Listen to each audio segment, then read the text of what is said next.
नियोजित शिक्षकों के 78 दिन के हड़ताल के बाद अब शिक्षा विभाग से वार्ता सामंजन को लेकर भागम भाग मचा है।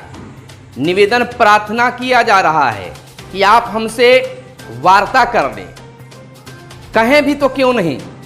सरकार शिक्षा विभाग के द्वारा ये जो वादा किया गया था कि आप इस कोरोना महामारी को देखते हुए आप अपने हड़ताल को वापस ले लें, आपकी मांगों पर विचार बिहार में स्थिति सामान्य होने पर किया जाएगा। लेकिन आज शिक्षा विभाग जो है शिक्षकों के से किए गए वादे को भूल चुका है। उसको याद दिलाने के लिए शिक्षक संगठनों के द्वारा यह पहल किया जा रहा है। नमस्कार, मैं हूं सुनील बॉबी, आप इस समय देख रहे हैं मगध संवाद। नियोजित शिक्षकों के हड़ताल के 78 दिन बाद शिक्षा विभाग के अनुरोध पर शिक्षकों ने अपनी हड़ताल को वापस ले लिया। लेकिन आज सरकार शिक्षकों के साथ वार्ता नहीं कर रही है। शिक्षक संगठनों के द्वारा शिक्षकों के द्वारा लगातार गुहार लगाए जा रहे हैं, लेकिन सरकार के द्वारा या शिक्षा विभाग के द्वारा वार्ता को लेकर किसी प्रकार का नोटिफिकेशन जारी नहीं किया गया है। अब देखना यह होगा कि सरकार या शिक्षा विभाग नियोजित शिक्षकों से उनकी समस्याओं को लेकर वार्ता कब करती है। मैं बता दूं कि बिहार में चुनाव अक्टूबर नवंबर में होना है और विभिन्न पार्टियों के द्वारा सरकार के द्वारा चुनाव को लेकर तैयारी शुरू कर दी गई है। इतना ही नहीं, विजुअल बैठकें, विजुअल रैलियां भी शुरू हो गई है। विजुअल रैली करने के लिए उनके पास समय है, विजुअल बैठकें करने के लिए प्रतिदिन समय है, लेकिन नियोजित शिक्षकों की समस्याओं को लेकर उनके साथ वार्ता करने के लिए सरकार के पास समय नहीं है। जैसे जैसे समय बीतता जा रहा है, शिक्षक संगठनों और शिक्षकों में आक्रोश बढ़ता जा रहा है कि आखिर सरकार हमारे साथ ऐसा व्यवहार क्यों कर रही है। मैं दूसरी ओर बता दूं कि नियोजित शिक्षकों के जो नेतागण थे, जब हड़ताल का समय था तो रोज वीडियो लाइव, फेसबुक लाइव आकर शिक्षकों को संबोधित किया करते थे, उत्साहित किया करते थे, मुंगेरी लाल के हसीन सपने दिखाया करते थे। लेकिन 78 दिन के समापन के बाद, हड़ताल समाप्ति के बाद, ना जाने वह शिक्षक संगठन के नेतृत्वकर्ता कहां गुम हो गए हैं। शिक्षकों की क्या समस्या है उससे वह कहां दूर चले गए हैं। शिक्षक यह सोच रहे हैं कि जो नेता प्रतिदिन फेसबुक लाइव आकर हमारी समस्याओं से अवगत होते थे, उन समस्याओं पर चर्चा करते थे, हमारी बातों को रखने उठाने का प्रयास करते थे, लेकिन आज वो कहां गुम हो गए। सरकार अपना काम कर रही है और चुनाव भी नजदीक आ गया है। अगर संगठन के द्वारा अगर पुनः आवाज नहीं उठाया गया तो हमारी मांग जो है बर्बाद हो जाएगा, खत्म हो जाएगा, उस पर कोई विचार नहीं किया जाएगा। यह समय अपनी समस्याओं की मांगों को उठाने की है। मैं बता दूं कि वह शिक्षक नेतृत्वकर्ता आखिर फेसबुक लाइव या लाइव आकर शिक्षकों को उत्साहित क्यों नहीं करते। अगर नहीं करते तो शिक्षक उत्साहित नहीं हो पाते। वह बीच में ही छोड़ के भाग सकते थे, लेकिन वह भी जरूरी था उनके लिए। भले ही हम और आप कोई भी कुछ सोच ले कि वह रोज लाइव आते थे और इस तरह से हसीन सपने दिखाया करते थे, लेकिन उस समय की यह मांग थी कि शिक्षक संगठन के नेतृत्वकर्ताओं के द्वारा ऐसा काम किया जाता। लेकिन अभी वर्तमान की जरूरत है कि शिक्षक संगठन के नेतृत्वकर्ताओं के द्वारा सरकार के सामने आवाज उठाने की जरूरत है। शिक्षकों की समस्याओं को आवाज उठाने की जरूरत है। मौन धारण करने का अभी फिलहाल समय नहीं है। लेकिन अभी आवाज क्या उठाया जा रहा है। हमसे वार्ता कर लो, हमसे वार्ता कर लो। पत्र लिखे जा रहे हैं, आवाज उठाए जा रहे हैं, अखबार में खबर दिए जा रहे हैं, वीडियो बनाया जा रहा है, बहुत तरह की बात की जा रही है। दूसरा एक और सभी उसमें लगे हुए हैं, नेतृत्वकर्ता से लेकर शिक्षकगण, नियोजित शिक्षक भी लगे हुए हैं कि हमारे हड़ताल अवधि का सामंजन कर लो, हमें वेतन दे दो। मुख्य मुद्दा से मानो लगता है कि लोग भटक गए हैं। फिलहाल अभी जो वर्तमान स्थिति है, चुनाव सामने है, अक्टूबर नवंबर में चुनाव होना है। अब कुछ ही दिनों में शिक्षकों की ट्रेनिंग शुरू हो जाएगी, सारे लोग अपने ट्रेनिंग में लग जाएंगे, चुनाव कार्य में लग जाएंगे। सरकार भी अपने चुनाव को निकालने, चुनाव कराने में लग जाएगी।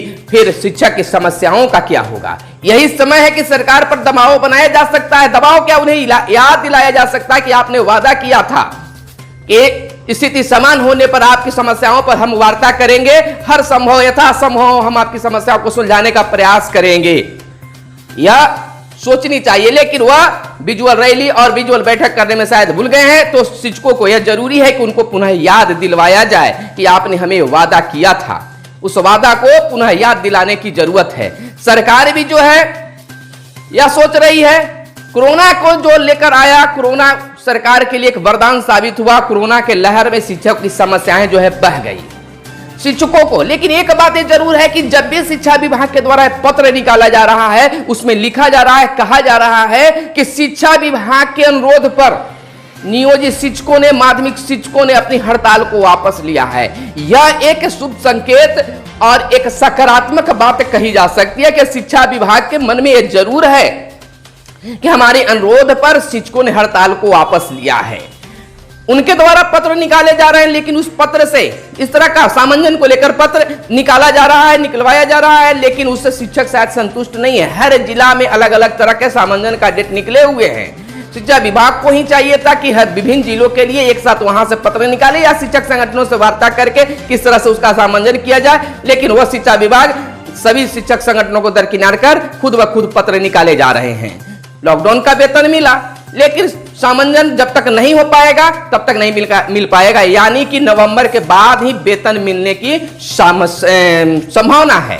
इस स्थिति में सरकार को चाहिए कि जिस प्रकार से हम विजुअल बैठकें कर रहे हैं, रैलियां कर रहे हैं, उसी प्रकार से हम शिक्षकों के साथ में ना सामने से बैठक करें, वार्ता करें, बल्कि आप विजुअल वार्ता ही कर ले। कोरोना महामारी के बीच आप जो भी समस्या है शिक्षकों की सुने, हर संभव यथासंभव जो आपसे होने लायक है वही शिक्षकों को कम से कम समस्या का निवारण कर दे।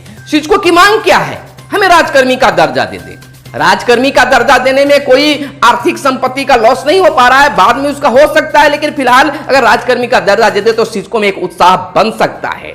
समान काम समान वेतन की मांग को शिक्षक पर अड़े हुए नहीं है, कह रहे कि मैं सरकार के हर तरह का काम करता हूं, लेकिन सरकार हमें राजकर्मी भी नहीं मान पाती है। दुख तो है, 15 वर्ष अपने भविष्य को शिक्षक गंवा चुके हैं।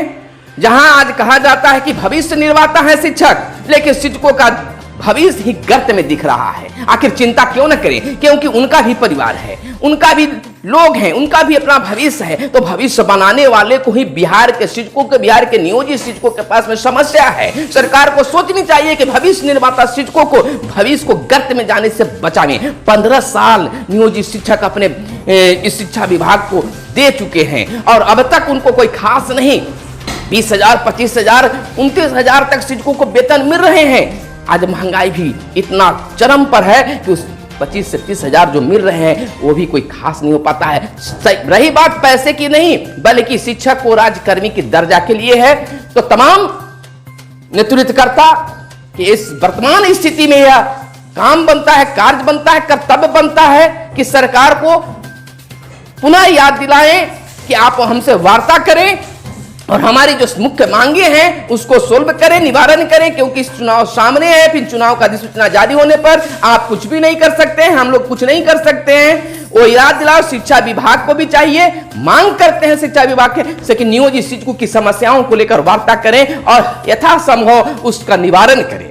चलिए, मैं अगले एपिसोड में हम चर्चा करेंगे कि नियोजित शिक्षकों के अब तक यानी 2003-05 से नियुक्ति के बाद क्या खोया क्या पाया, अगले एपिसोड में आप बात करते हैं। लेकिन उससे पहले अगर ये वीडियो अच्छा आपको लगा हो तो लाइक जरूर करेंगे और इतना शेयर करें कि सभी लोगों के पास, सरकार के पास में पहुंचे। और आप क्या चाहते हैं, किस समस्याओं पर चर्चा होनी चाहिए, हमारी आपकी आवाज कैसे आगे बढ़े, किस समस्या पर आवाज आगे बढ़ाया जाए, आप कमेंट बॉक्स में हमें संकेत दें। मैं आपके कमेंट बॉक्स में आपके विचारों को लेकर आगे की मैं वीडियो बनाऊंगा। धन्यवाद। अगर ये वीडियो आपको पसंद आया तो लाइक जरूर कर देंगे, क्योंकि आपके लाइक से ही हमें उत्साह मिलता है। और अब तक हमारे चैनल को आपने सब्सक्राइब नहीं किया तो चैनल को कर ले सब्सक्राइब, ताकि इस तरह का वीडियो आपके नोटिफिकेशन पहले मिलता रहे। वीडियो जैसे ही बनाए तो आपको नोटिफिकेशन मिलते रहे। धन्यवाद। जय हिंद, जय भारत, वंदे मातरम। अब 10% समय लगाइएगा जो अकारण हम लोगों के काम पर चर्चा नहीं करके अनावश्यक आलोचना करता है और कई ढंग से बात करता है। हमको मालूम है कुछ लोगों का तो बुद्धि ऐसा होता ही है जो करेगा ही इधर से उधर। आज जो हम शराबबंदी लागू किए हैं तो उसके चलते चंद लोग तो बहुत न परेशान है जी, तो बाएं दाएं करेगा ही।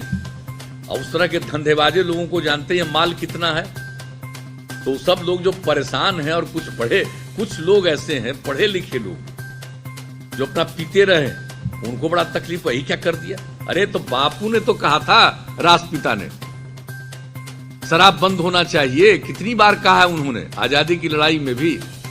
और संविधान बना अम्बेडकर साहब के नेतृत्व में, तो उसमें राज्यों को दिया गया है जिम्मा। तो ये सब काम हम लोग कर रहे हैं। 77 में जननायक स्वर्गीय कर्पूरी ठाकुर जी जब मुख्यमंत्री बने, जनता पार्टी उस समय बना था, तो उन्होंने बिहार में शराबबंदी लागू किया, लेकिन भिड़ करके अंदर अंदर गड़बड़ करके उनको हटा दिया गया 2 साल के बाद, और उसके बाद फिर शराबबंदी वापस लोग खत्म कर दिया।